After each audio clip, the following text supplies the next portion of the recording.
Yeah, this has been a long time in coming. It actually stems from an incident back in 2009 when 12 protesters who are part of the Boycott, Divest, and Sanctions movement, BDS, boycotting products imported from Israel. They went into a Carrefour supermarket outside the French city of Mulhouse on the German-Swiss border, and they handed out leaflets telling people that if they buy products from Israel, they are supporting Israel's crimes in Gaza.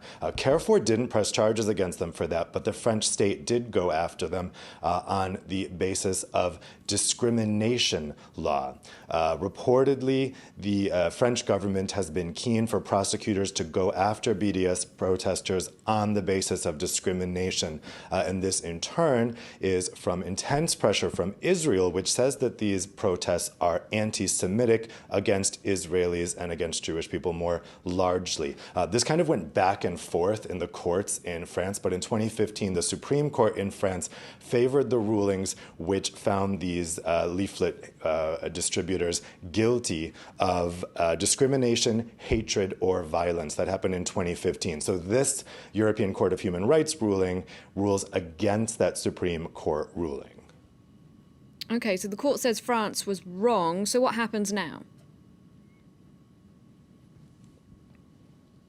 Well, you can see from the reaction to this that this is a very live issue still, even though this case stems from 10 years ago. We've had really varying reaction. Amnesty International came out welcoming the ruling and saying it is a blow against the French government's larger efforts to call the BDS movements anti-Semitic. The court said that this was a violation of free speech and that these people had the right to criticize Israel in this way. But this is a live issue everywhere in Europe. Germany last year, the parliament passed a resolution calling BDS anti-Semitic.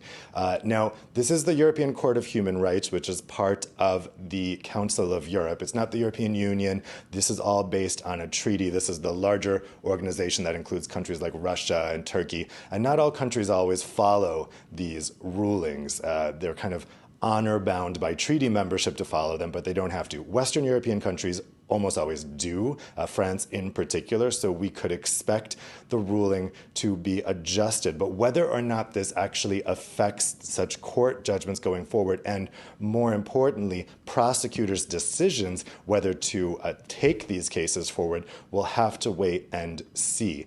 There's a lot of cases like this pending throughout Europe. This sends a signal to all of those judges and all of those prosecutors that they will run into trouble at the ECR level in Strasbourg, ECHR level in Strasbourg. But whether or not that really has an effect on judges and prosecutors, we'll have to see.